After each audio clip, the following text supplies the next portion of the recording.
Fiquemos de pé nesta manhã e abramos as nossas Bíblias neste momento devocional e nós iremos ler a palavra do Senhor em Efésios capítulo 6. Efésios capítulo 6, nós leremos a partir do versículo 10. Efésios capítulo 6,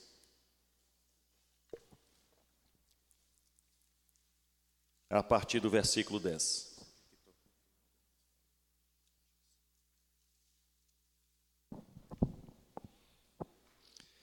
A palavra do Senhor diz assim: quanto ao mais, sede fortalecidos no Senhor e na força do seu poder. Podemos ler juntos este versículo? Quanto ao mais, sede fortalecidos no Senhor e na força do seu poder. Novamente, quanto ao mais, sede fortalecidos no Senhor e na força do seu poder. Revesti-vos de toda a armadura de Deus para poderdes ficar firmes contra as ciladas do diabo, porque a nossa luta não é contra o sangue e a carne, e sim contra os principados e potestades, contra os dominadores deste mundo tenebroso, contra as forças espirituais do mal nas regiões celestes. Portanto, tomai toda a armadura de Deus, para que possais resistir no dia mau, e depois de terdes vencido tudo, permanecer, o que, irmãos? Inabaláveis. Estai, pois, firmes, cingindo-vos com a verdade e vestindo-vos da couraça da justiça. Calçai os pés com a preparação do evangelho da paz, embraçando sempre o escudo da fé, com o qual podereis apagar todos os dardos inflamados do maligno. Tomai também o capacete da salvação e a espada do Espírito, que é a palavra de Deus, com toda a oração e súplica, orando em todo o tempo no Espírito, e para isto vigiando com toda a perseverança e súplica por todos os santos, e também por mim, para que me seja dada no abrir da minha boca a palavra, para com, o que, gente? Intrepidez, fazer conhecido o mistério do Evangelho, pelo qual sou embaixador em cadeias, para que em Cristo eu seja usado para falar como me cumpre fazê-lo. Senhor Deus, nós estamos aqui reunidos uma vez mais nesta manhã. Nós te louvamos pela noite de bom sono que o Senhor nos concedeu. Nós somos gratos pelas tuas misericórdias renovadas a cada manhã. Nós somos gratos pela salvação no Senhor Jesus e porque o Senhor não desiste de nós. Ó Deus, nós somos realmente gratos pela tua paciência com cada um de nós e pelo teu abundante amor que manifesta a tua graça e nos faz mais parecidos com o Senhor Jesus. Nós, ó Deus, rogamos que pela tua palavra o Senhor uma vez mais nos alimente. É a tua palavra que aumenta a nossa fé e nós precisamos crer um pouco mais a cada dia. Ó Pai, nós oramos para que, como o Senhor falou ao coração dessa igreja em Éfeso, e como o Senhor tem falado com o teu povo ao longo dos anos, neste texto, o Senhor fale conosco também uma vez mais. Em nome do Senhor Jesus, amém, ó Deus. Podem se assentar, por favor, com suas Bíblias abertas, me acompanhando neste texto em Efésios capítulo 6. Pensemos um pouco sobre o resumo da mensagem do apóstolo Paulo para esta igreja em Éfeso e para a igreja do Senhor Jesus, da qual nós fazemos parte. No capítulo 1, Paulo diz que nós somos escolhidos por Deus no versículo 4, que nós somos salvos em Cristo no versículo 7, que nós vivemos para o louvor da sua glória no versículo 12, que nós temos o Espírito Santo no versículo 13, que nós seguimos e amamos a Cristo no versículo 20, e esse Cristo que nós amamos e seguimos, Ele controla e domina todas as coisas nos céus e na terra, no versículo 22. Então o capítulo 1 dessa carta aos Efésios é um capítulo assim magnífico.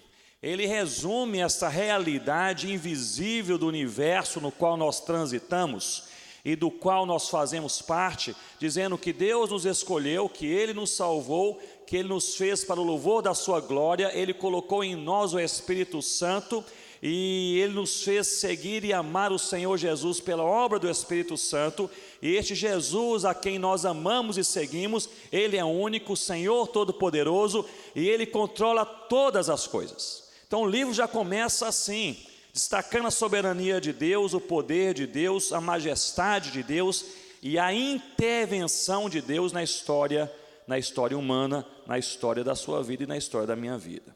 É impressionante que deste capítulo majestoso, repleto da soberania e do controle de Deus, Paulo pula para o capítulo 2 e ele começa o capítulo 2 com um tom totalmente diferente.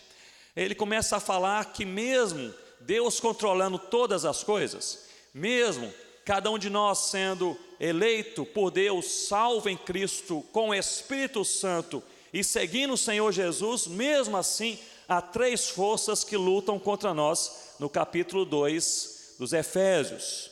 A primeira força é a própria carne, ele chama de carne. A segunda ele chama de mundo, e a terceira ele chama de diabo. Então a carne, o mundo e o diabo lutam contra nós, mesmo neste universo repleto da majestade, do controle e da soberania de Deus. Notem que Paulo está aqui mostrando esta cosmologia cristã, como de fato as coisas no universo são e como elas acontecem. Esse livro, essa carta é preciosíssima para nós entendermos todas as partes. Deus é controlador e soberano, então vivamos em paz, estamos em boas mãos. Mas, enquanto estivermos nessa caminhada, ainda há três forças com as quais todo crente vai ter que lutar em algum momento: a carne, o mundo e o diabo. A carne é a nossa vontade, a nossa facilidade para pecar. Ninguém precisa abrir a sua agenda e falar assim: na quarta-feira, 19h30, eu vou me esforçar para pecar. Porque é da natureza humana pecar. A santidade anda na contramão da nossa natureza carnal. Porque nós caídos, quebrados, não apenas nós, mas o nosso padrão mental, as nossas tendências, aquilo que nos anima, aquilo que nos direciona, o nosso ambiente, o mundo, a natureza, tudo isso, criação perfeita de Deus, corrompida pelo pecado, tudo isso está quebrado. Portanto, a carne é essa manifestação íntima de um desejo natural, pecaminoso, caído pelo pecado.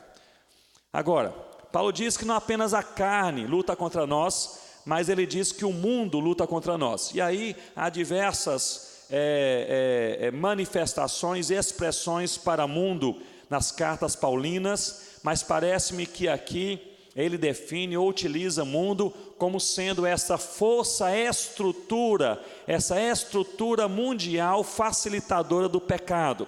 Ou seja, a carne tem vontade de se distanciar de Deus e o mundo ajuda e ajuda muito. Eu falei no encontro de jovens nesse texto, de adolescentes, um tempo atrás, eu falei: o mundo coloca o pecado na porta da sua casa. E um adolescente diz: não, pastor, não é mais assim. Ele coloca o pecado a um clique do seu computador. E é isso mesmo, o mundo parece que a estrutura mundial, por ser corrompida e por ser entregue também nas mãos, em certa medida, nas mãos do mal, porque o pecado está em andamento neste universo corrompido, porém seguro e mantido ainda pela graça de Deus, em um Deus que é todo poderoso, mas não revela ainda todo o seu poder, porque nós estamos ainda esperando o dia do Senhor, em que nós veremos o sol meio-dia assim, olhando de frente. Este mundo ele tem essa capacidade de fomentar, facilitar, incitar o crente ao pecado. Então parece-me que há três forças: a carne, o mundo e há também o diabo. E quando nós pensamos sobre o diabo, ele faz parte dessa orquestra que luta contra o crente, a igreja, o missionário, o pastor. O diabo é esse ser pensante que não apenas pensa o mal, mas ele pratica o mal e ele tenta angariar adeptos para o mal. Ele é chamado de diabo, e em outras passagens nessa mesma carta, Paulo chama também de maligno, e parece que o maligno é mais a instituição e o diabo é mais a personificação. Diabo é o ser ou um conjunto de seres que pensam mal contra Deus, querem tentar o mal contra o reino de Deus, quer que o povo de Deus não viva no reino de Deus, mas viva no reino dos homens. E parece que esta aí é a missão do diabo. Ele não pode retirar a salvação dos salvos, dos convertidos seguros nas mãos de Deus, mas ele pode incitar a esses salvos, a eles terem uma vida tão carnal e distanciada do Senhor, tão egocêntrica e centrada em seus próprios desejos e paixões carnais, muitas vezes envoltas em máscaras e capas de santidade, em especulações de retidão, de justiça, mas com corações enfermos. O diabo, ele quer que nós possamos viver no reino de Deus como se estivéssemos vivendo com os valores do reino dos homens. E aí essas três forças lutam contra nós. Então notem um contraste. Capítulo 1, nós somos salvos, pertencemos a Cristo, o Espírito Santo está em nós e Jesus é o dominador de todas as coisas. Capítulo 2, agora, irmãos, há três forças que ainda lutam contra vocês. Vocês têm a carne, vocês têm o mundo e vocês têm o diabo. Capítulo 3, essas três forças estão ao nosso redor e elas estão olhando para nós. Capítulo 3, nós vemos, e no capítulo 4, que Paulo fala, portanto, sobre aperfeiçoamento em diversos momentos, e faz sentido, porque se Jesus domina tudo no capítulo 1, mas nós ainda estamos sujeitos a essas forças que lutam contra nós no capítulo 2, no capítulo 3 nós precisamos, no capítulo 3, no versículo 18, ele diz, nós precisamos seguir compreendendo as coisas de Deus. Compreendendo as coisas de Deus. Parece-me que no final da história, o que Deus quer de cada um de nós é que nós o conheçamos um pouco mais a cada dia. Então é isso aí que o Senhor deseja de nós. Capítulo 4, versículo 12, ele diz que nós estamos sendo aperfeiçoados. No capítulo 1, Cristo domina todas as coisas. Capítulo 2, há três forças que ainda lutam contra nós. Capítulo 3 e 4, nós estamos sendo aperfeiçoados. Nessa luta toda, na graça de Deus, nós vamos aprendendo e nós vamos nos chegando mais ao coração do nosso Pai. Capítulo 5 e capítulo 6, Paulo então agora ele fala sobre as tensões da nossa vida. E ele divide, no meu entender, não é uma divisão tão linear, mas no meu entender tem três bojos nesses dois capítulos, capítulo 5 e capítulo 6, que Paulo fala sobre tensões em três áreas. A primeira área que ele diz são as tensões no ministério. Ele fala sobre essas tensões que cada um de nós vai enfrentar enquanto estiver no ministério. Estar no ministério servindo a Deus não será jamais fácil. Em segundo lugar, ele fala sobre as tensões no coração. O coração é a arena da nossa vida, onde nós seremos vitoriosos, onde seremos derrotados. Aqui, a parte visível é apenas uma consequência. E muitas vezes a parte visível nem é a parte real. Porque enganoso é o coração. Nós olhamos para a pessoa, mas nós não vemos o que de fato ocorre na sua alma. Não é assim, irmãos? Por isso que o Dr. Shedd, ele sempre dizia, no passado eu ouvi várias vezes, e ele dizia que nós muitas vezes nos encantamos com homens que não encantam a Deus. E parece que é isso mesmo. E eu vou aí até parafrasear e falar que muitas vezes nos encantamos não somente com homens, mas nos encantamos com ministérios pastorais, missionários de pregação, etc, etc, que não encantam a Deus, porque o que encanta a Deus é o coração. Deus não vê como vê o homem, Deus vê o coração. Então, três áreas que Paulo diz, vocês vão enfrentar tensões nessas três áreas, porque eu enfrento. E a primeira área é a área do ministério, a segunda área é a área do coração, a terceira área é a área da família. E aí ele começa a falar sobre pais e filhos, marido, esposa, não é isso? Aquelas orientações familiares que ele dá. E parece-me que Paulo, ele não está sendo simplista, ao contrário, inspirado por Deus, ele está tocando nas áreas onde nós mais facilmente poderemos experimentar os ataques perpetrados pelas forças descritas no capítulo 2, carne, mundo e diabo. Não vou fazer aí uma comparação entre as três forças que nos atacam e as três áreas, para nós ganharmos tempo, mas parece-me que há uma conexão aí entre estas forças que nos atacam e as áreas em que nós nos sentimos atacados. Mas queria falar sobre a família. Se a família não vai bem, o coração não vai bem, a fé não vai bem e nem mesmo a esperança. Aquilo que mais retira a esperança do coração dos filhos de Deus é uma família desajustada. Nós precisamos orar diariamente ao Senhor para não cairmos nessa situação de falarmos e pregarmos e ensinarmos coisas que nós não vivemos na nossa família. De nós sermos pessoas que pregam abundantemente para fora, mas não pregam a palavra de Deus para os de casa. Pessoas que gastam horas ensinando a Bíblia para outros, até no seminário, mas não passam minutos ensinando a palavra para o esposo, a esposa, os filhos em sua própria casa. Pessoas que são assim extremamente gentis com os de fora, são extremamente grosseiros com os de casa. Pessoas que são assim extremamente amáveis, tolerantes e que pensam no reino de Deus e altruístas no ministério, mas em casa são intragáveis.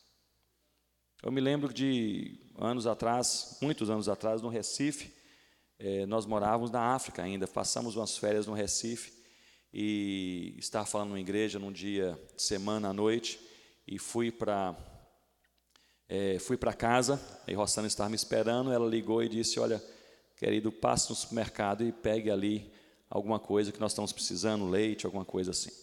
E eu passei, já era talvez aí umas 10h30 da noite, não me lembro bem, mas era mais tarde, um desses supermercados que fica aberto talvez até meia-noite, e eu passei ali nesse horário, supermercado vazio, quase ninguém ali, e uma pessoa ou outra, e eu rapidamente peguei uma cestinha, peguei os itens, e eu notei que havia um homem, e é um homem que eu conhecia, e era um homem que muitos conheciam como sendo uma pessoa que ensinava e ministrava a palavra de Deus, especificamente para famílias. O negócio dele era ensinar famílias, como ser uma família segundo a palavra de Deus. E ele falava muito bem, e ele ensinava muito bem, e eu já havia sido abençoado por ele várias vezes, como muita gente foi.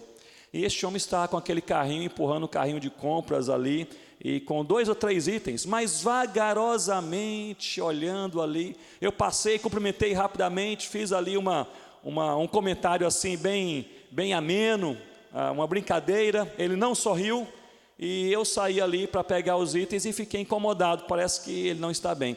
Eu voltei e puxei um pouco uma conversa, e ele não deu muito espaço, e eu fiquei incomodado, peguei mais alguma coisa, voltei para conversar com ele, e falei, olha, eu estou um pouco incomodado com você, você parece que está aí, não está bem, você está aí com 2 itens, 3 itens no seu carrinho, empurrando, parece que você não está fazendo compras, está acontecendo alguma coisa? E ele disse, Ronaldo, não se preocupe, é isso que eu faço todo dia, eu saio do escritório, e eu venho para cá, chego aqui umas 8 horas da noite, eu fico aqui até 10h30, 11 horas antes de ir para casa, não se preocupe comigo. E começamos a conversar, eu falei, mas por que você faz isso? E ele começou ali naquele supermercado, umas 11 horas da noite, abriu o seu coração, e ele disse com essas palavras, eu faço isso porque a minha família é um inferno, eu não aguento chegar em casa, briga com a esposa, briga com os filhos toda noite, então eu saio do escritório, eu passo 2, 3 horas perambulando, até que eles já estão aí nos seus quartos, adormecidos, e eu vou para a minha casa.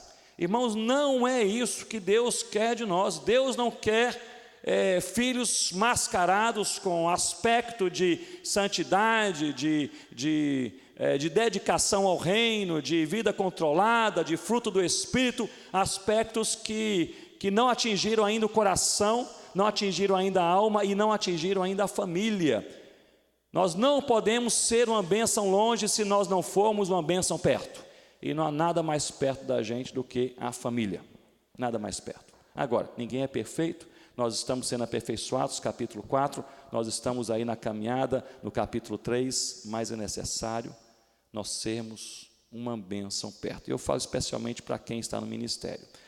O ministério em qualquer área de edificação, ministério missionário, ministério plantador de igreja, o ministério de mestre e assim por diante, é um ministério de edificação. Capítulo 4 de Efésios diz que Deus ele chama pessoas para o ministério, e ao longo do capítulo nós vemos que há 2 objetivos, para edificar a igreja e para pregar o evangelho. Agora, a edificação primária é do próprio coração. Se a palavra que nós pregamos não edificar nosso próprio coração, nada mais serve. A edificação secundária, igualmente importante, é da nossa família. Se nós não formos usados por Deus para edificar aqueles que moram conosco, que estão ao nosso redor, meus irmãos, que esperança teremos de edificar aqueles que nós nem conhecemos, nem falamos a língua, que nós nem convivemos, nem temos afinidade. Ser uma bênção perto para Deus nos usar longe. Amém, gente? Fraco demais, amém, gente? Efésios capítulo 6. Muito bem, demos esta passada. Eu gostaria de destacar aqui o capítulo 6, versículo 10. E olhe bem para esse versículo, porque esse versículo inicia aqui uma conclusão.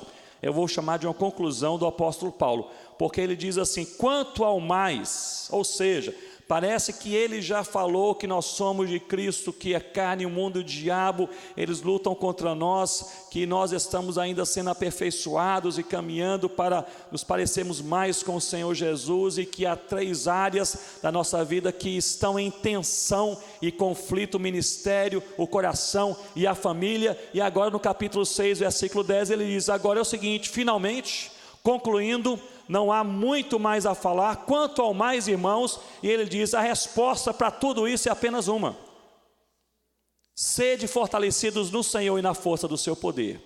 Parece-me que esse versículo ele resume o ensino paulino para a vida cristã ao longo do ministério, do coração e da família. O resumo e o conselho paulino é colocado nesse versículo de maneira assim claríssima. Querem saber o que pode lhe sustentar? Diz Paulo: sede fortalecidos no Senhor e na força do seu poder. E aqui tudo é Deus quem faz, porque o sede fortalecidos, e aqui o texto é até meio redundante, ele diz: sede fortalecidos no Senhor. Primeiro, não somos nós que nos fortalecemos, nós somos fortalecidos.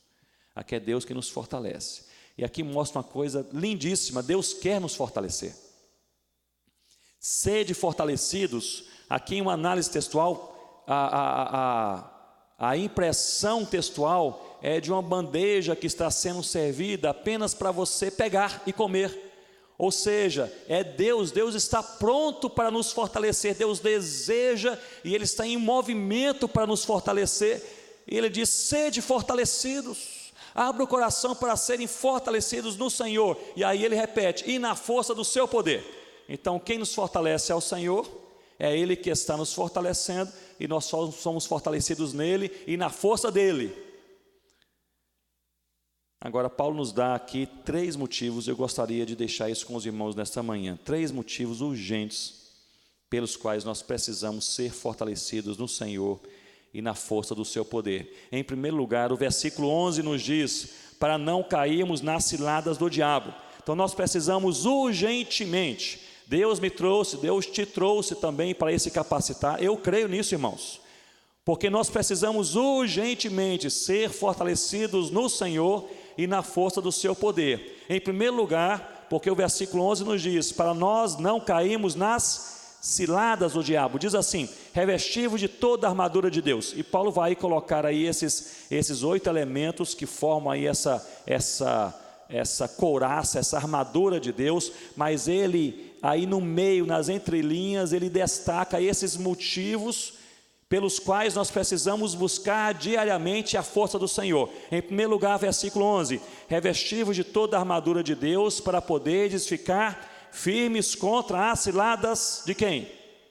Do diabo. Interessante que ele não fala aqui nem da carne e não fala aqui do mundo, ele fala aqui do diabo. A ideia de Paulo é o seguinte: o diabo existe, e o diabo é um pensador, e o diabo ele prepara ciladas. A expressão aqui ciladas é a mesma expressão utilizada para armadilha, ou seja, não é uma cilada intuitiva, ocasional, informal, aleatória. Aqui é uma armadilha pensada e preparada pelo caçador que conhece a sua presa e sabe que a presa passa por aqui, e a cilada que ela vai cair, a armadilha que ela vai cair é nesse tipo de armadilha, e há um tipo de armadilha para cada presa. Todos nós temos, olhe bem para mim nesse momento e reflita comigo, todos nós temos áreas fracas em nossa vida. Todos nós. Há 4 áreas principais em nossa vida, há diversas outras, mas nós temos uma área grande, que ela é emocional. Muitas vezes a área fraca na vida de alguém é a área emocional, a área dos sentimentos, das volições. Nós temos uma outra área que é uma área física. Talvez a fraqueza seja física. Talvez a fraqueza não seja nem emocional nem física, a fraqueza seja moral. A atração pelo pecado constante, a dificuldade de se desembaraçar do pecado ao longo de dias, semanas, meses ou anos. Talvez a fraqueza seja na área espiritual. Mas todos nós temos alguma área fraca em nossa vida. E parece-me que o apóstolo Paulo ele coloca aqui é que o diabo é este ser pensador, nosso inimigo, que nos ataca, eu diria, nas áreas fracas. Não é Pedro que diz que o diabo é como um leão, que está ao nosso redor, rugindo, pronto a nos atacar. E essa é justamente a figura. O diabo é esse ser pensante que está observando talvez as áreas mais fracas da sua vida e da minha vida para nos atacar nessas áreas. Raramente eu ouço um pastor, um líder, um crente falar assim: Ronaldo, eu era rapaz tão precavido e forte, edificado em Deus nessa área da minha vida e justamente nessa área que eu caí. Não é isso que eu ouço o contrário. Eu ouço assim: Ronaldo, eu sempre fui fraco nessa área. Essa área era a área de conflito da minha vida, e eu sempre assim, pela graça de Deus, Deus foi abençoando, mas essa sempre foi a minha luta, e um dia eu deixei de orar como devia, buscar a Deus como devia, ser edificado pela palavra como devia, e eu caí. Parece-me que este é o roteiro da vida do crente. Nós somos atacados nas áreas mais fracas da nossa vida. Sempre que eu falo sobre esse texto, eu cito um documentário que eu assisti anos atrás, aquele canal Discovery Channel, e era um documentário sobre leões e búfalos na África do Sul, e me chamou a atenção porque era um grupo de cientistas que estavam tentando fazer uma pesquisa e descobrir um negócio interessante, intrigante. O que os leões fazem abaixados na relva, olhando para os búfalos, às vezes até 3 horas de manhã, bem cedinho, antes de partir para o ataque. Ou seja, os leões têm um critério para atacar manada de búfalos na África do Sul e na Namíbia, era também na Namíbia. Então essa era a pergunta, os cientistas foram lá tentar resolver esse mistério, e eles filmaram os leões de helicóptero, colocaram câmeras para filmar durante a madrugada e assim por diante, analisaram, chamaram especialistas ali da fauna, da flora, fizeram tudo, 3 meses e não descobriram nada. Não souberam determinar o que os leões faziam, olhando demoradamente para os búfalos antes de partir para o ataque. Quem sabe estavam descansando, quem sabe estavam ali esperando um instinto ali animal para partir, ou um partir e outros partiam e seguiam, não havia critério nenhum. Até que um dos cientistas disse: nós vamos fazer diferente, vamos mudar nossa metodologia de pesquisa. Não vamos observar os leões, nós vamos agora analisar a carcaça dos búfalos que foram mortos. Então aqueles que eles matam, porque eles corriam, os leões corriam, e via de regra, atacavam um animal. E esse animal atacado, então eles conseguiam derrubar o animal, matar o animal, e eles comiam aquele animal e deixavam ali os restos, que era a carcaça. E os cientistas começaram agora a analisar os restos, as carcaças dos búfalos mortos, e eles perceberam o seguinte, que todos os búfalos mortos naquela região tinham uma coisa em comum: eles eram fracos. Eles estavam fracos, ou eram novos demais, ou eram velhos demais, ou estavam enfermos demais, e tinham dificuldade para fugir. Então eles concluíram que o que os leões faziam observando os búfalos eles estavam à procura dos mais fracos. Parece-me que é mais ou menos assim que o diabo ele faz conosco, não procurando os mais fracos, porque todos nós somos potencialmente fracos. Somos fortes no Senhor Jesus, fortalecidos em Deus, mas potencialmente fracos na carne. Ele procura em nós as áreas fracas da nossa vida. E eu quero te perguntar nesta manhã, olhe bem para mim nesse momento e reflita comigo. Sinceramente, não responda nem para mim, nem para a pessoa ao seu lado, mas sinceramente, qual é a área mais fraca da sua vida nesse momento? A área de conflito? A área onde não há santidade. A área que ninguém pode saber, a área escondida até do esposo e da esposa, a área em que há um conflito moral ou espiritual ou físico ou emocional profundo e prolongado. Qual é a área fraca da sua vida? Eu quero lhe falar na palavra de Deus. É a palavra de Deus que nos diz, e aqui uma ordem, e diz: sede fortalecidos no Senhor e na força do seu poder. Nós não veremos nessa manhã, mas Paulo, nesta e em outras cartas, ele nos fala sobre como nos fortalecermos, e aqui fala sobre a couraça de Deus, fala sobre a armadura de Deus, fala sobre a verdade, fala sobre a couraça da justiça, fala sobre o evangelho da paz, o escudo da fé, o capacete da salvação, é a espada do Espírito. Parece-me que é orando, buscando a Deus, lendo a palavra em comunhão com os irmãos e em verdadeira adoração. Que somos fortalecidos, precisamos disso, irmãos, todos os dias. Em primeiro lugar, precisamos, para não cairmos nas ciladas do diabo. Em segundo lugar, versículo 13.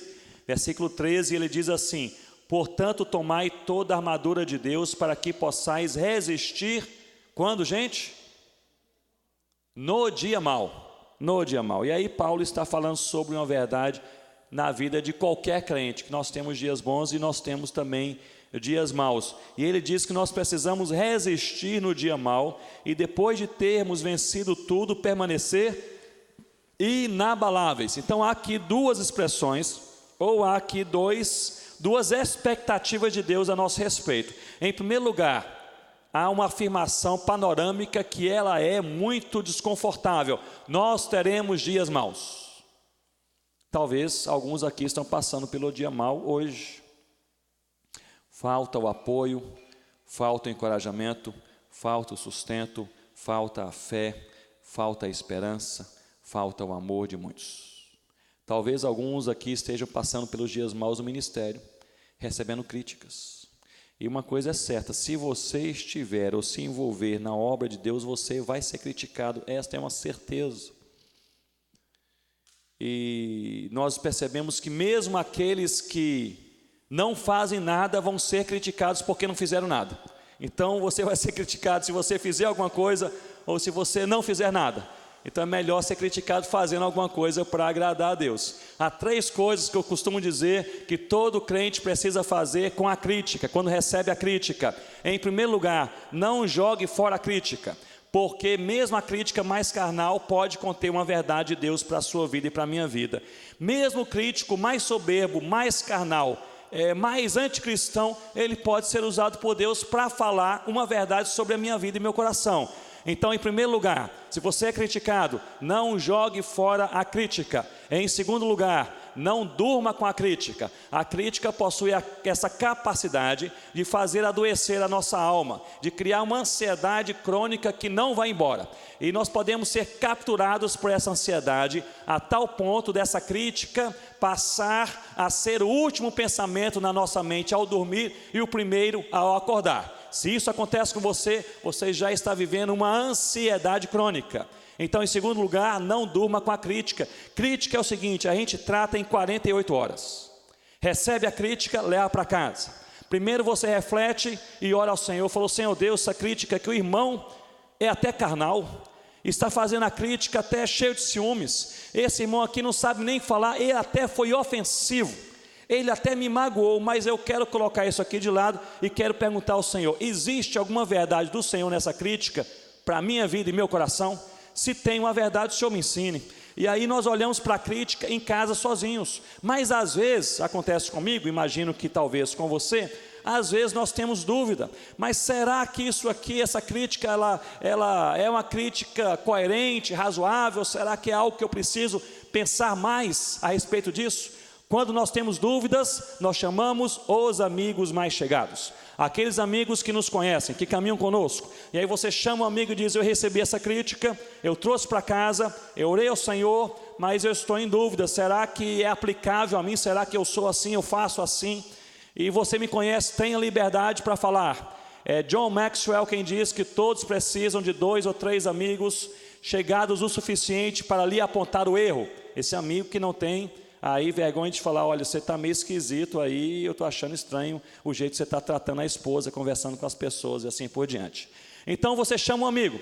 Então, em primeiro lugar, não jogue fora a crítica. Em segundo lugar, não durma com a crítica, porque você faz essa avaliação espiritual com Deus. Se for preciso, chama ou família, alguém da família ou um amigo chegado, que lhe ajuda nessa avaliação, mas em 48 horas. E a minha sugestão, você resolva a crítica. Se a crítica tem fundamento, peça perdão a Deus e corrija a sua vida. Se a crítica não tem fundamento, em 48 horas você joga fora, coloca no lixo e fala assim, ó Deus, obrigado aqui pela essa oportunidade, fiz uma reflexão, ela não procede, está no lixo, quero me esquecer e vou para frente caminhar. Senão nós não caminhamos em paz, irmãos. Então não jogar fora a crítica, mas em segundo lugar, não dormir com a crítica. Não dormir com a crítica. Em terceiro lugar, não se tornar um crítico. As pessoas mais críticas que eu conheço são as pessoas que foram muito criticadas. Às vezes somos criticados em casa, na infância, na escola, às vezes no seminário. Eu me lembro de um seminarista, amigo meu, que ele era tremendamente criticado no seminário, mas todo mundo gostava de criticá-lo, etc. Ele sofreu 4 anos no seminário com aquelas críticas, mas era um rapaz jóia, um rapaz assim, mente aberta, um rapaz assim, bem empreendedor, positivo com as coisas da vida e do ministério. Anos depois eu me encontro com aquele rapaz, agora já um pastor de uma igreja, eu chego com ele no congresso e nós dois chegamos juntos e atrasados. E nós entramos naquele congresso e tinha um pletor, desses pletores aí internacionais, que fala assim que a gente fica encantado, e este homem está lá na frente pregando, ele está começando a mensagem, a gente entrou e a mensagem já cativou assim em 30 segundos, falando alguma coisa, começou a mexer com o nosso coração, a gente então se sentou lá num dos últimos bancos, e 10 minutos depois ele se virou para mim e sussurrou no meu ouvido, Ronaldo, mas como que esse pessoal tem coragem de fazer um congresso assim tão desorganizado? Eu falei, mas espera aí, nós chegamos a 10 minutos. Ele falou, mas já percebi aqui tanta coisa desorganizada, olha só o homem falando, e a luz não está no centro, sobre o homem que fala, está assim um pouco à direita, o negócio lá está errado. O som aqui está mais forte nessa caixa aqui, o pessoal não ouve direito. As cadeiras não estão alinhadas, estão uma atrás da outra, mas precisam estar assim, uma alternando para o pessoal ter uma visão melhor. Esse negócio aqui está uma bagunça. Ele achou ali um 7 motivos de crítica em 10 minutos. E eu pensei, ele se tornou um crítico. E eu me lembrei, ele foi extremamente criticado. Talvez a maior armadilha do diabo, lançando críticas sobre a minha vida e a sua vida, não seja nem nos derrubar com a crítica, mas seja nos tornar pessoas carnais, pecadoras e críticas, que vão desencorajar outras. Então, se você não puder fazer nada com a crítica, fique calado, que você já fez um negócio em joia. Se você não errar na reação, você já caminhou bem. Eu tenho notado o seguinte, a maior parte, isso é uma observação pessoal, obviamente contestável, mas é bem pessoal. Eu acho que a maior parte dos erros de líderes maduros, a maior parte não se encontra nas ações. Homens e mulheres de Deus maduros geralmente agem bem. A primeira ação é ótima. Porque o homem ou a mulher é ponderado, é amadurecido, é experimentado, já passou por muitas coisas, a primeira ação é boa. Líderes maduros, eles tendem a errar nas reações, não saber como reagir. A maior parte dos erros que eu vejo em homens e mulheres de Deus maduros, a maior parte se encontra nas reações. Homens que, quando tomam iniciativa, falam e falam bem, tratam, colocam um assunto assim, como ninguém coloca. O negócio está todo encaixado. Mas quando eles são atacados, aí reagem mal. Aí falam demais. Aí magoam. Aí ofendem. Aí tratam de pessoas que eles não precisavam tratar. Lembram de mágoas passadas que não precisavam lembrar. Nós, líderes, erramos nas reações.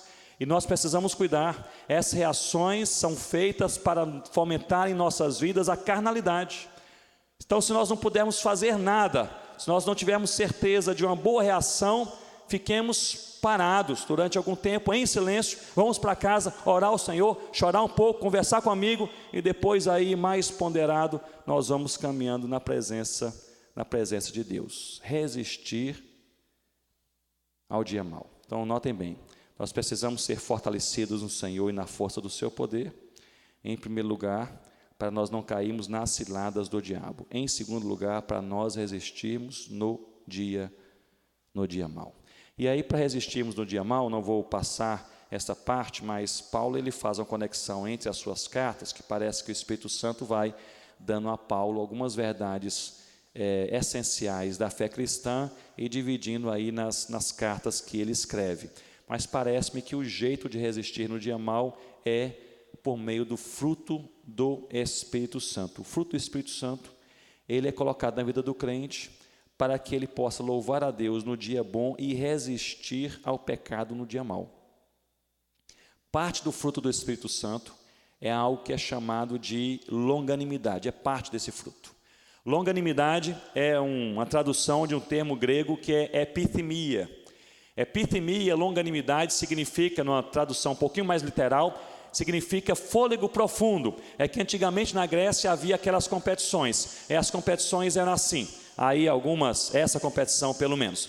Então havia, quem sabe, um lago, uma lagoa, etc. E agora tínhamos mergulhadores. E quem mergulhasse e saísse mais longe, esse aí ganhava competição de mergulho. Então havia aquelas pessoas que tinham aquele fôlego. Então eles pulavam na lagoa, iam mergulhando, e 5 metros, e 10, e 15, e outros iam 17 metros, e o fôlego acabava e eles subiam à superfície para respirar. Mas tinha alguns mergulhadores, pouquíssimos, que depois de 17 metros eles não tinham mais fôlego, mas eles ainda conseguiam ir mais 5 metros.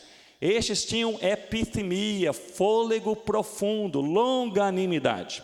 Então, sabe, irmãos, o que é longanimidade? É o que você precisa usar quando a sua paciência acaba. Longanimidade é justamente isso. É o complemento, são 5 metros depois da paciência.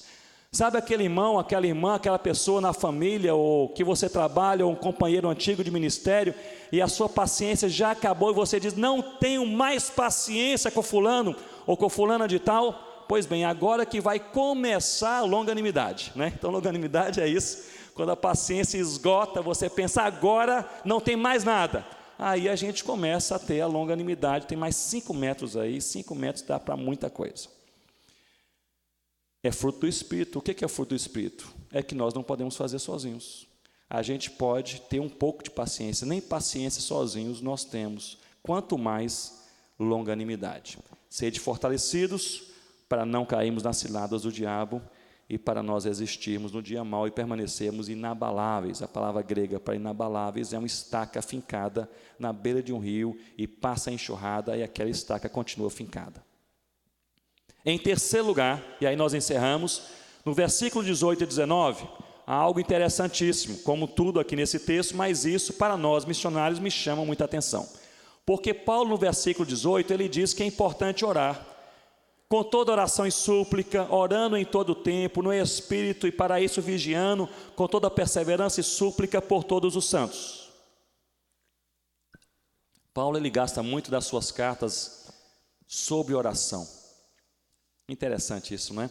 Muito do que nós lemos nas cartas de Paulo, na verdade, são orações. Ele ora, Paulo ora, ele diz que ora, ele escreve a oração, ele pede oração e ele ensina o povo a orar. Paulo aqui ele diz, é preciso orar. No versículo 19 ele diz, orem também por mim.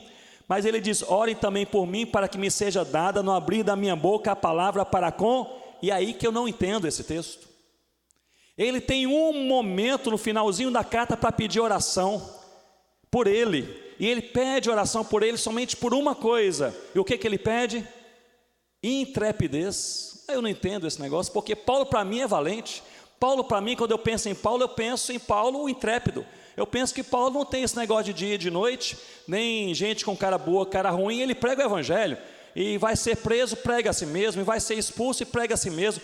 Parece que Paulo é aquele intrépido, valente, bravo, corajoso, mas talvez não seja bem assim. Paulo ele pede, não apenas aqui, mas vou citar esse texto, ele pede oração para que Deus lhe dê intrepidez.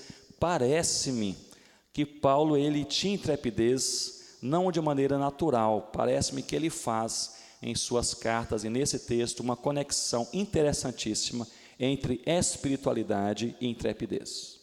Ou seja, quanto mais perto nós estamos de Deus, mais coragem nós vamos ter de falar de Deus. Quanto mais próximos nós estamos de Deus, mais coragem nós vamos ter de expor a palavra de Deus. E aí não interessa se é introvertido, se é extrovertido.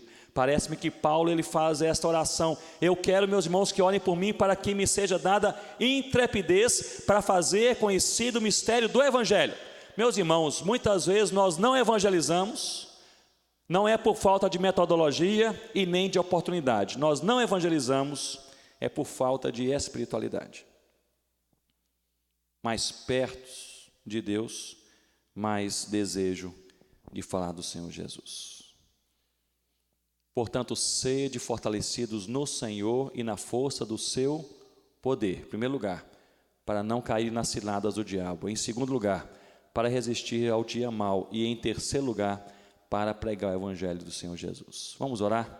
Vamos ter mais um minuto de oração, enquanto nós vamos também aqui louvando a Deus. E nós vamos ter mais um minuto de oração. E o Carlos começou tão bem nesta manhã dizendo: ore por você. E eu vou continuar aí nessa mesma trilha. Ore nesse momento por você. Não ore por ninguém, não ore pela sua família, pelo seu pastor, pela sua missão, nem pelo seu ministério. Ore por você nesse momento. Você é uma pessoa amada por Deus, tem identidade, tem nome, ore por você. Eu queria que você orasse por você mesmo nesse momento, abrindo o coração assim, falando sem meias palavras. Não escolha palavras não, converse com Deus. Eu queria lhe encorajar você a falar com Deus. Se há alguma área fraca que você percebe que está assim em perigo na sua vida, porque está fraca, e essa fraqueza, ela pode ser um alvo de uma armadilha do diabo, ou talvez você já saiba qual é a armadilha e está atraído por ela, ou talvez você já caiu na armadilha e Deus vai te levantar. E você ora a Deus dizendo: Senhor Deus, é o seguinte, sem minhas palavras, a área fraca da minha vida que eu vejo é esta. Então, eu não posso mudá-la sozinho, mas a tua palavra diz: sede fortalecidos, é o Senhor que me fortalece, e eu posso fazer essa oração. E a oração é essa: Senhor, fortaleça a área fraca da minha vida em nome de Jesus. Talvez você esteja experimentando um dia mau, e você fala: estou no dia mau, estou sendo criticado, e eu estou reagindo mal.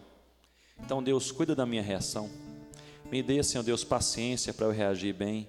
E quando a paciência acabar, me dê longanimidade.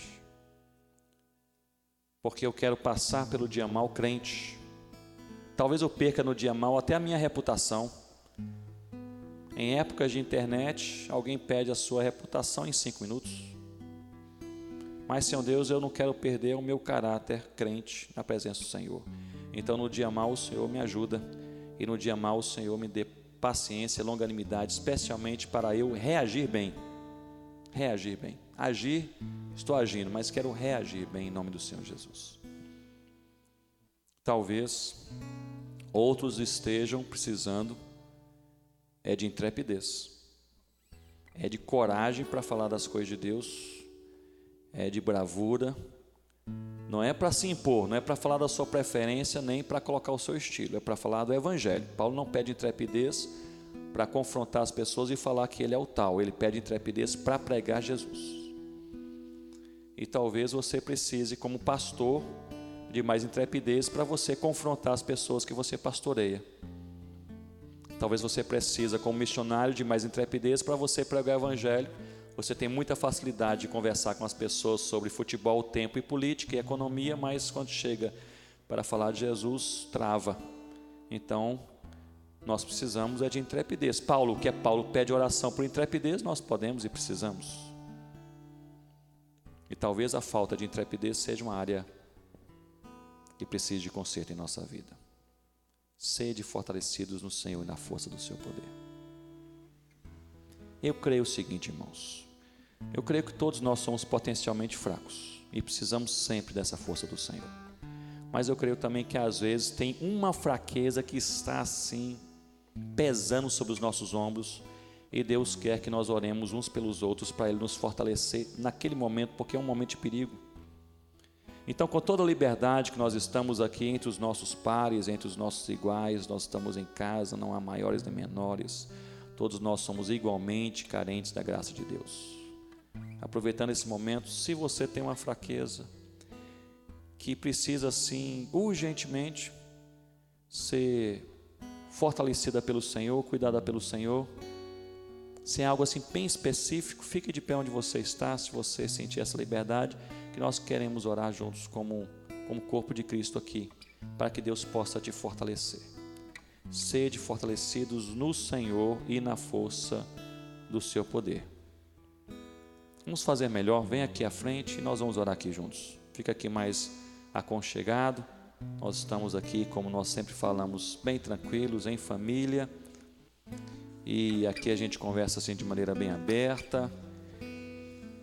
E especialmente me veio aqui à mente, ao coração, falar com os irmãos hoje sobre as reações que não são as reações que Deus espera de nós. Você precisa, como eu preciso, agir bem e na hora que o mal aperta, reagir também de maneira santa. E reagir de maneira santa quando atacado é difícil. Não é fácil. Porque humilha.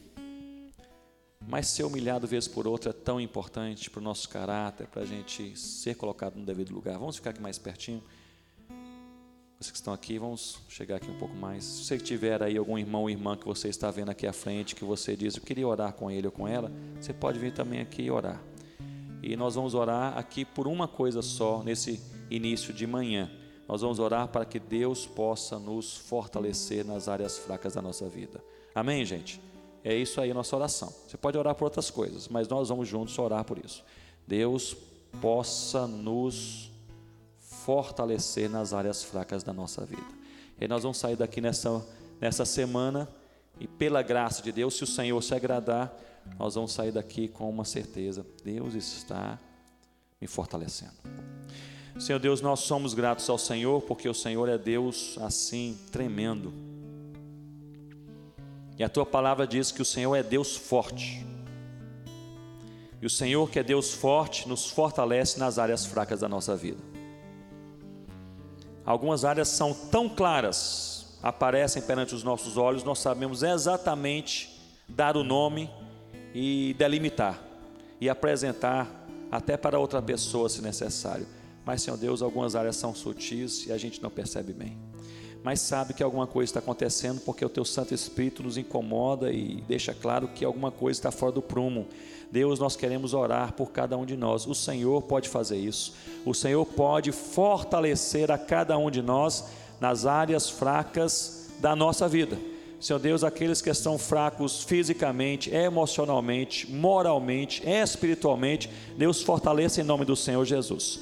Se alguns estão aqui, Senhor Deus, rodeando aquela armadilha e pensando em entrar, se alguns estão encantados ali por aquela cilada do diabo, ou se alguns aqui já caíram e até há muito tempo, o Senhor pode ainda livrar, e aqueles que caíram, o Senhor pode perdoar e levantar em nome do Senhor Jesus. E a todos o Senhor pode fortalecer, para nós não cairmos nas armadilhas do dia de amanhã. Senhor Deus, nós pedimos que o Senhor possa nos fortalecer para nós resistirmos quando o dia mau chegar. E se há alguém aqui que já está passando o dia mau, o Senhor pode fortalecer para enfrentar esse dia mau com amor, com esperança. Mas eu quero orar por uma coisa: que nós possamos enfrentar o dia mau com longanimidade, algo que vai além da paciência. Paciência com a gente, paciência com a família, paciência com o outro, paciência com o negócio que não vai bem, paciência com o ministério que não frutifica, paciência com a missão que complica, paciência. Uma paciência bem prolongada, um fôlego bem profundo, que não é de nós, é do Senhor. Nos ensina a respirar, Senhor Deus, a ter fôlegos mais prolongados. Ó Deus, e a todos nós precisamos de mais intrepidez. Às vezes nós somos tímidos demais. Nós não temos a coragem que precisaríamos ter para falar do nome acima de todo nome, do nome de Jesus. Se Paulo pediu oração por intrepidez, todos nós precisamos, ó Deus. Então, ó Pai, nós oramos por cada um, ó Pai, pois cada crente deve pregar o Evangelho, mas eu quero orar aqui especificamente por missionários. Ó Deus, que o Senhor dê a cada missionário mais intrepidez, a cada um de nós mais intrepidez, saiamos daqui mais corajosos, com mais bravura, ó Pai, mais destemidos, mesmo os mais tímidos. Na hora de falar de Jesus, ó Deus, Paulo diz, intrepidez para não abrir da boca falar de Jesus. É isso que nós precisamos. Em nome do Senhor Jesus, que o Senhor nos fortaleça. É a nossa oração, em nome de Jesus. Amém, ó Deus. Que Deus nos fortaleça, irmãos, cada dia, em nome de Jesus. O Rei dos Reis, consagro tudo o que sou, de grato